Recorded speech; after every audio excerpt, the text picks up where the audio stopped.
o pacto de amor universal. Pede a evolução para que você se faça veterano da experiência terrestre. Não se amedronte diante do erro, mas não caminhe desprevenido. A estrada conserva armadilhas a cada passo, colhendo almas invigilantes. Contudo, só na crosta planetária obterá você as conquistas que lhe melhorem o ser à luz da imortalidade. Há espíritos que muitas vezes partem da carne através da morte, e a carne voltam através do berço, quais estátuas inermes, que depois de enterradas durante séculos, volvem ao exame de outrem, sem qualquer aspecto novo que lhes altere os esgares fixos. Domine as próprias tendências inferiores que lhe pareçam insubjugáveis. Você é soberanamente livre na intimidade do próprio espírito. Apenas você decifrará os enigmas que transporta na consciência. Somente você distorcerá as meadas de sombra que lhe surjam no pensamento. Não tente sufocar a sua sede de infinito, porém, não se renda às ilusões da maioria. Se a taça das espetaculares vitórias humanas quase sempre se destaca repleta de lágrimas alheias, a taça das legítimas vitórias do espírito transborda suor individual. Você será sempre o principal sobrevivente de seus dias. A sepultura é o nível das medidas terrenas, mas a vida é multiface no mais além. À vista disso, na realidade substancial, as suas atitudes e ações meritórias é que constituem a base de sua felicidade e a sua prédica irresistível. Cale os gemidos e suspiros frustrados, decidindo-se realmente servir. O amor puro é a síntese de todas as harmonias desconhecidas. A fraternidade é o pacto de amor universal entre todas as criaturas perante o Criador. Nossa alegria somente viceja em conjunto com a alegria de muitos. De que vale a alguém o título de herói numa tragédia? Onde o benefício de uma santidade que terá brilhado no deserto sem ser útil a ninguém? Com o Espiritismo, nasceu na Terra a fé raciocinada. Você, portanto, interiormente está livre para ajudar a você mesmo, consciente qual se encontra, de que auxiliar com desinteresse aos outros é interpretar vivamente a filosofia de Cristo e consolidar a segurança do próprio bem. Muita paz e muita luz, que Deus nos abençoe hoje e sempre. Queremos nos congratular com todos os que fazem a Escola Espírita Maria de Nazaré, que fica no Arruda. É uma instituição centenária, está completando 100 anos de existência durante o ano de 2020, e é uma alegria para nós estarmos hoje participando dessa atividade de divulgação da doutrina espírita, junto com os irmãos dessa conceituada instituição. Queremos agradecer o convite e levar o abraço fraterno de todos os que fazem a Comissão Estadual do Espiritismo e o Centro Espírita Amor e Caridade aqui em Sucupira, Jaboatão dos Guararapes, do qual nós fazemos parte também. O tema que iremos abordar, ele é por demais importante, que é o Espiritismo, comece pelo começo, estude a codificação. É um tema da campanha CE 2020, todo ano a Comissão Estadual de Espiritismo lança uma temática, uma campanha com um determinado tema para trabalhar junto com as suas adesas, e esse ano o tema da campanha é este. Embora esse tema não tenha origem este ano na Comissão Estadual de Espiritismo, ele já vem sendo trabalhado no movimento espírita há bastante tempo. Ele historicamente teve origem em 1972. Essa campanha foi lançada pela USE São Paulo, na capital, em 1972, e em 1975 pela USE estadual, onde o foco da campanha é a valorização das obras espíritas de Allan Kardec, comunicação ao estudo e conhecimento da doutrina espírita, com base nas suas principais obras, que é o Livro dos Espíritos, o Livro dos Médiuns, o Evangelho segundo o Espiritismo, o Céu, o Inferno e a Gênese. O ponto alto mesmo do lançamento da campanha, começo pelo começo, foi mediante aprovação do Conselho Federativo Nacional, lá na FEB, em reunião de novembro de 2014, na gestão do então presidente Antônio César Perry de Carvalho, né? Onde a FEB, através da resolução 06/2014 do Conselho Federativo Nacional, assina em Brasília e lança a referida campanha, com o objetivo de dar maior visibilidade às obras da codificação e reafirmar que as obras básicas do Espiritismo são fundamentais, indispensáveis e insubstituíveis a todos que desejam conhecer os pilares da doutrina espírita e atue na direção de instituições espíritas. Então aí vai um recado, né, para os dirigentes, para nós dirigentes da Casa Espírita, a importância de conhecermos profundamente a nossa amada doutrina. Então, com essa base fundamental, tanto o recém-chegado na Casa Espírita, como aqueles que já estão frequentando há mais tempo, não é? Os seus frequentadores, bem como os jovens, as crianças, os adultos e os dirigentes poderão construir e aprimorar o seu conhecimento doutrinário espírita em bases seguras. E aí nós vamos ver Kardec com relação a essa questão do estudo, começando pelo começo, né? Em O Livro dos Espíritos, na introdução, item 8, onde Kardec diz: quem deseja tornar-se versado numa ciência tem que estudar metodicamente, começando pelo princípio e acompanhando o andamento, o encadeamento e o desenvolvimento das ideias. Então, todos aqueles que desejam se aperfeiçoar, conhecer uma determinada ciência, eles precisam estudá-la, conhecê-la, pesquisar. Isso é recomendação de Kardec em O Livro dos Espíritos. Mas o nosso codificador, ele também reforça tudo isso lá em O Livro dos Médiuns, onde na própria introdução do Livro dos Médiuns ele fala o seguinte: todos os dias a experiência nos traz a confirmação de que as dificuldades e os desenganos com que muitos topam na prática do Espiritismo se originam na ignorância dos princípios dessa ciência. Quer dizer, no desconhecimento. Por isso que é interessante você conhecer as bases, né? Ter base sólida no conhecimento da doutrina.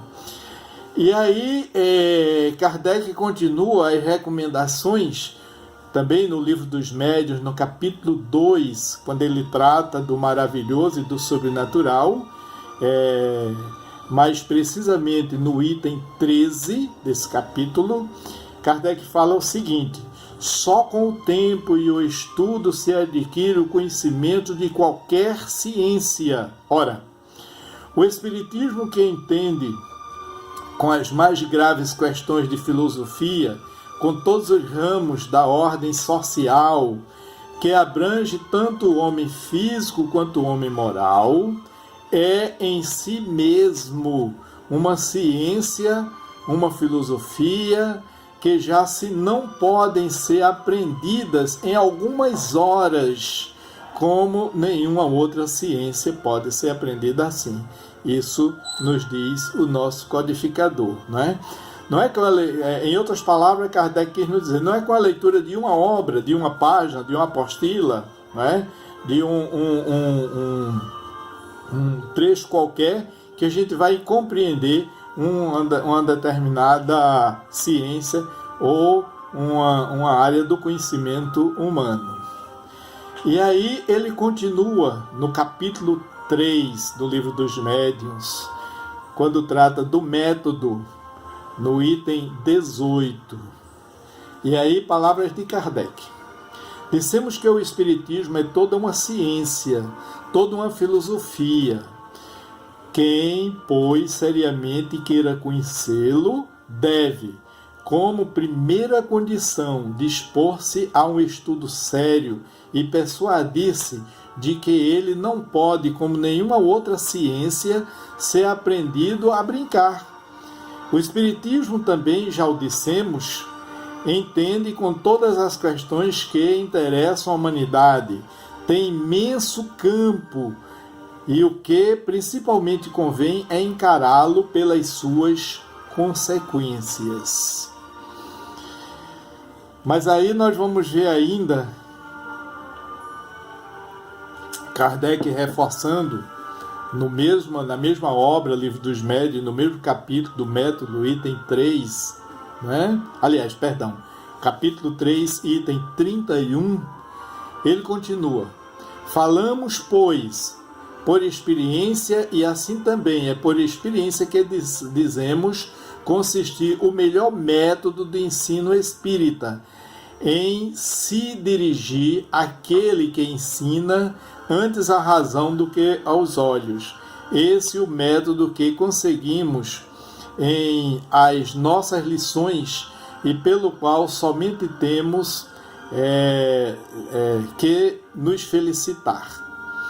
Bem, são observações do nosso codificador, né?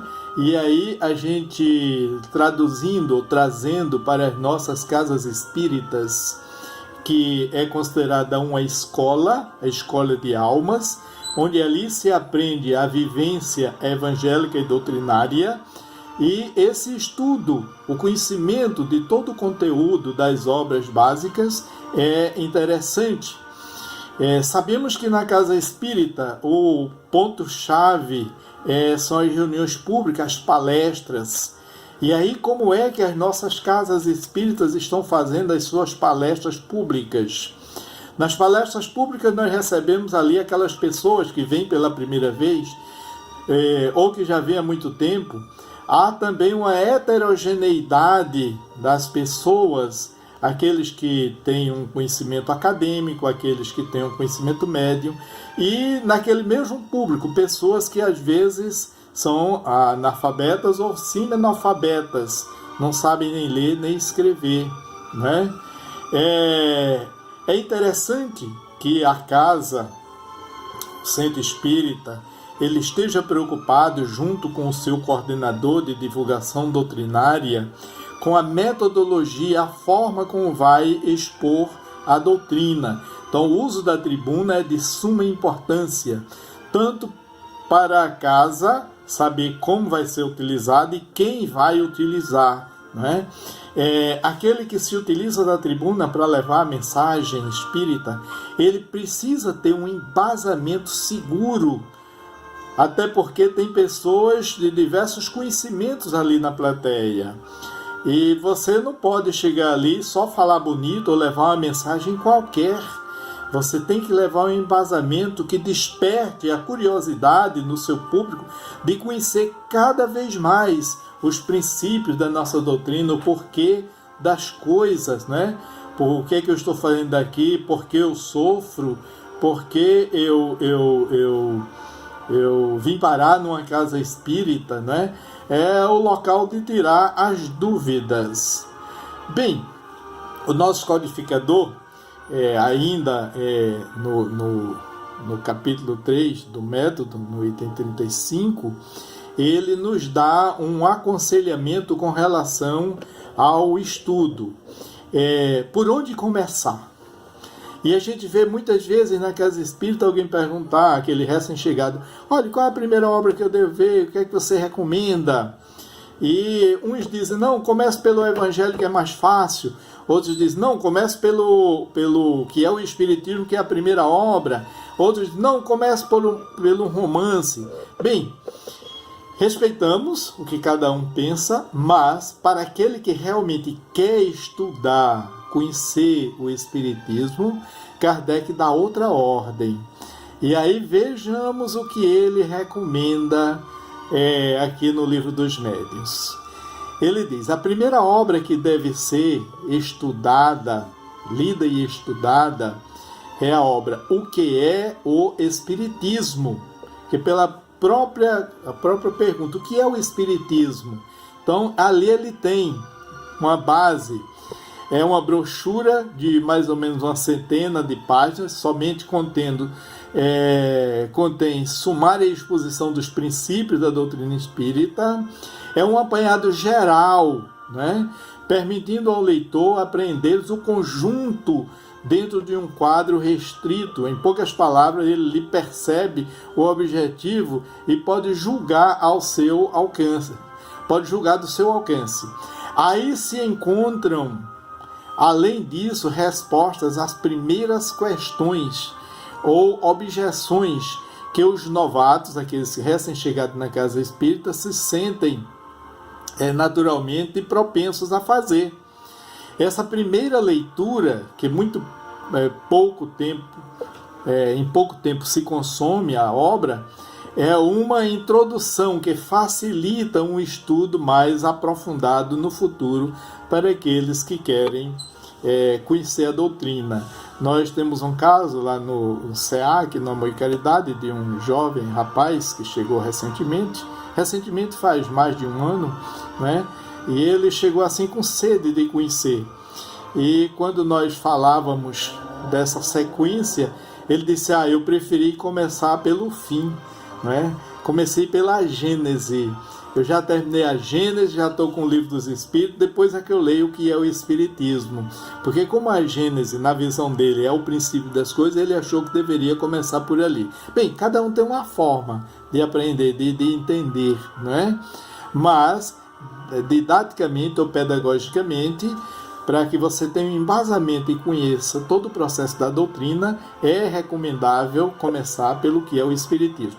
Além disso, é recomendação de um grande pedagogo, Hipólito Leon Denisard Rivaio, que teve todo aquele empenho de conhecer, de pesquisar, de observar a nossa amada doutrina. Em seguida, Kardec diz que o segundo livro deve ser o Livro dos Espíritos, que contém a doutrina completa, como a ditaram os próprios espíritos, com toda a sua filosofia, todas as suas consequências morais. É a relação do destino do homem, a iniciação do conhecimento da natureza dos espíritos e nos mistérios da vida do além-túmulo. Quem o lê compreende que o Espiritismo objetiva um fim sério que não constitui frívolo passatempo, diz Kardec. E realmente, você, quando lê o Livro dos Espíritos, que estuda o Livro dos Espíritos, você vai ter um conhecimento da natureza dos Espíritos. Quem sou eu? E a gente vai ver também lá no Livro dos Médiuns que começa por há espíritos, né? É bem interessante. Bem, e por sinal, o Livro dos Médiuns é a terceira obra que Kardec recomenda a leitura. É uma obra que destina-se a guiar os que queiram entregar-se à prática das manifestações, dando-lhes conhecimento dos meios próprios para se comunicarem com os espíritos. É um guia tanto para o médium como para os evocadores e o complemento de O Livro dos Espíritos. Todo médium, todo tarefeiro dedicado à tarefa da comunicabilidade no centro espírita, é imprescindível que ele conheça o Livro dos Médiuns. Por quê?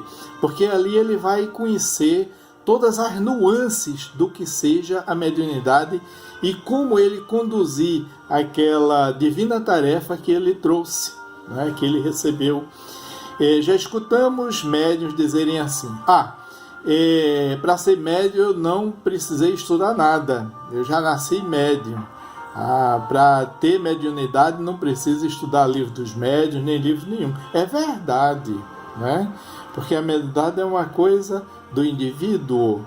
No entanto, a prática da mediunidade e como você trabalhar a questão da mediunidade, aí é diferente. Porque aí você pode fazer da mediunidade um mediunato ou usar como mediunismo. Mediunato com o objetivo do autocrescimento espiritual e do esclarecimento aos espíritos e a serviço das orientações provenientes do mundo espiritual. Né? É a mediunidade com Jesus. E o mediunismo pode ser utilizado, essa ferramenta, para coisas mais pessoais, até para o mercantilismo. E aí a gente está fugindo daquela recomendação de Jesus: dai de graça o que de graça recebeis, fazer um mau uso da mediunidade. Um dom, se assim podemos dizer, que você tem para ser utilizado para o seu próprio progresso e dos outros. E o conhecimento do Livro dos Médiuns é imprescindível nessa questão. E aí Kardec continua. Só que, ao invés dele passar para a próxima obra da codificação, ele recomenda que a gente conheça a Revista Espírita, que é a variada coletânea de fatos, de experiências teóricas e de textos isolados que completam o que se encontra nas duas obras primeiras, formando, de certo modo, a aplicação. Sua leitura pode fazer simultaneamente com as duas obras já citadas, né? E, sobretudo, mais inteligível se for feita depois do livro dos Espíritos. Nós sabemos que a Revista Espírita é uma coletânea de estudos que foi iniciado por Kardec, onde no primeiro ano, em 1857, 1859,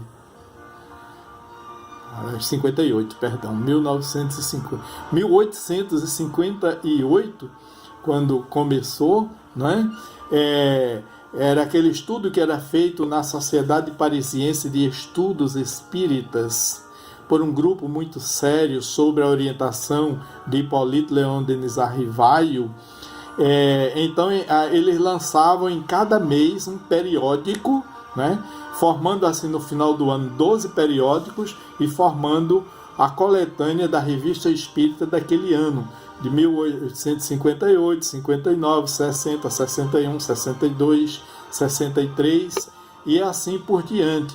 Então é um material subsidiário de uma importância fundamental para o estudo da doutrina espírita. Além disso, nós podemos conhecer ainda instruções práticas sobre a manifestação dos espíritos de Allan Kardec, Viagem Espírita de 1862, né?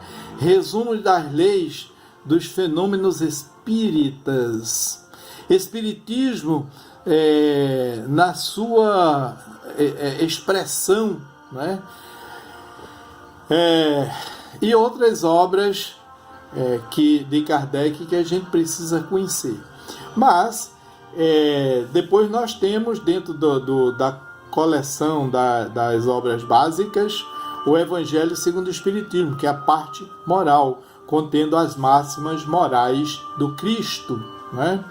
Em seguida, o Céu e o Inferno, nos mostrando o porvir, para onde é que a gente vai, o medo que todo mundo tem, esclarecendo ali de uma forma assim extraordinária, né? Que o céu não é aquilo que muita gente pensa, um local onde a gente fica lá ocioso sem fazer nada, nem o inferno é aquele local de sofrimento eterno, porque fugiria totalmente à justiça divina. E finalmente a Gênese. E aí a gente pode complementar com as outras 6 módulos da Revista Espírita, 64, 65, 66, 67, 68 e 69. Bem, mas não fica só por aí. Kardec, ele nos recomenda, ainda em O Livro dos Médiuns, o seguinte: Isso pelo que nos diz respeito, os que desejem tudo conhecer de uma ciência, devem necessariamente ler tudo o que se acha escrito sobre a matéria, ou pelo menos o que haja de principal, não se limitando a um único autor. E aí é interessante, um único autor. Porque senão fugiria daquela universalidade dos conhecimentos vindo de uma só pessoa. Foi como Kardec fez com os estudos, as pesquisas, vendo mensagens de diversos médios, de diversas áreas, diversas culturas, né, para comparar, e era sempre a mesma orientação dos espíritos. Diz ainda Kardec, devem mesmo ler o pró e o contra, as críticas como as apologias, inteirar-se dos diferentes sistemas a fim de poderem julgar por comparação. Interessante isso que ele diz, né? Como é que eu vou comparar um outro segmento se eu não o conheço? Dizer, não, o meu está certo, a doutrina espírita é que está com a verdade, se eu não conheço o outro. E Kardec diz, por esse lado não preconizamos nem criticamos obra alguma, visto não querermos de nenhum modo influenciar a opinião que dela se possa firmar, né? Trazendo nossa pedra ao edifício, colocamos-nos nas fileiras. Não nos cabe ser juiz e parte, e não alimentarmos a ridícula pretensão de ser o único distribuidor de luz. Eu acho esse comentário de Kardec muito profundo, que muitas vezes nós queremos ser o dono da verdade, né? E não é por aí. A verdade está com Jesus, né? É o amor, não é a religião que você professa, a doutrina que você professa, e sim a sua mudança atitudinal como ser. E ele ainda diz, toca ao leitor separar o bom do mal, o verdadeiro do falso. E aí nós podemos refletir sobre obras fundamentais da doutrina espírita, obras diversas sobre o espiritismo, poesias, músicas, desenhos, obras realizadas também fora do espiritismo, no campo da filosofia, da história, né? Concordância com os princípios do espiritismo, que romance, teatro, ciência, magnetismo, e outras obras também contra o espiritismo, né? Obras realizadas fora do espiritismo são as obras escritas em diferentes épocas, interessam o espiritismo pela similitude dos princípios, pelos pensamentos espíritas que nelas se encontram, pelos documentos úteis que encerram ou pelos fatos que aí se acham casualmente relatados. Entre os atores contemporâneos, se alguns escreveram sem o conhecer, outros sem o nomear, inspiram-se evidentemente no todo ou em parte de seus princípios. Com relação às obras contra o espiritismo, uma nota, né? Proibir um livro é dar mostra de que o tememos. O espiritismo, longe de temer a divulgação dos escritos publicados contra ele e interditar sua leitura aos adeptos, chamar a atenção destes e do público para tais obras, a fim de que possam julgar por comparação. Então é interessante que a gente conheça aquelas obras para poder a gente saber como contra-argumentar e saber qual o embasamento, qual a justificativa daquele que a escreve. Nós não podemos deixar de lado uma obra que é importantíssima para nos dar uma ideia do que é a doutrina espírita, que conta a história da nossa doutrina, que é obras póstumas, contendo ali a biografia de Kardec, todo aquele processo como ele vivenciou, o trabalho dele dentro da codificação, não é? Então é imprescindível a gente conhecer obras póstumas. Ainda no Livro dos Espíritos, nós vamos repetir aquilo que vimos lá no início para fechar assim o que estamos pensando, o pensamento do tema, né? Onde ele diz: quem deseja tornar-se versado numa ciência tem que estudar metodicamente, começando pelo princípio e acompanhando o encadeamento e o desenvolvimento das ideias. Nós vimos isso lá no início, e no Livro dos Espíritos, e estamos vendo agora, né? E aí a gente não pode esquecer de autores como Ernesto Bozano, né? De Alexandre Aksakov, que tem uma das obras que é Animismo e Espiritismo, William Crookes, César Lombroso, Gabriel Delany, as obras de Leon Denis, que nos dá uma ideia maravilhosa sobre o Espiritismo. Eu sempre digo que foi o maior estudioso de Espiritismo depois de Kardec, onde tem o porquê da vida, de onde viemos, o que estamos fazendo aqui, qual o nosso destino, o problema do ser, do destino e da dor, depois da morte, no invisível, né? Cristianismo e Espiritismo, e ainda uma obra intitulada Espiritismo e Arte, né? É maravilhoso esse. Autores mais conhecidos nossos, como Hermínio Corrêa de Miranda, o Herculano Pires, que deixou um legado muito bom, inclusive a sua obra, O Centro Espírita, Dr. Jorge André dos Santos, médico, psiquiatra, né? Do Rio de Janeiro, que já faleceu com 101 anos, faz uns 2 ou 3 anos atrás, né? Teve aqui muitas vezes no Recife, no Floresp, com conteúdo maravilhoso, era um homem estudioso, né? Além do campo da ciência médica, psiquiatra, do espiritismo, das questões dos espíritos. E ainda os autores espirituais, que a gente não pode esquecer, as obras de Emmanuel. Certa feita, um padre disse para mim que foi onde ele entendeu melhor a história do cristianismo, foi quando ele leu Paulo e Estevão. As obras de André Luiz, mostrando todo o cenário, né, daqui de perto de nós, dos umbrais. Joana de Ângeles, falando das questões da psicologia transpessoal. E não podemos deixar de falar da grande contribuição de Manuel Filomeno de Miranda, com o seu projeto que vem auxiliando muitas instituições espíritas no Brasil, né? Então, fazendo uma reflexão sobre todas essas questões, a gente vê a importância de nós conhecermos a doutrina espírita. Assim, nós desejamos a Escola Espírita Maria de Nazaré, que completa em setembro deste ano 100 anos de existência, que continue todos aqueles que estão lá conduzindo aquela casa e colaborando com a construção do bem ou do reino de Deus aqui na Terra. Muita paz e muita luz. Um abraço para todos os que fazem a Escola Espírita de Nazaré e para todos os nossos ouvintes. Uma boa noite e muita paz.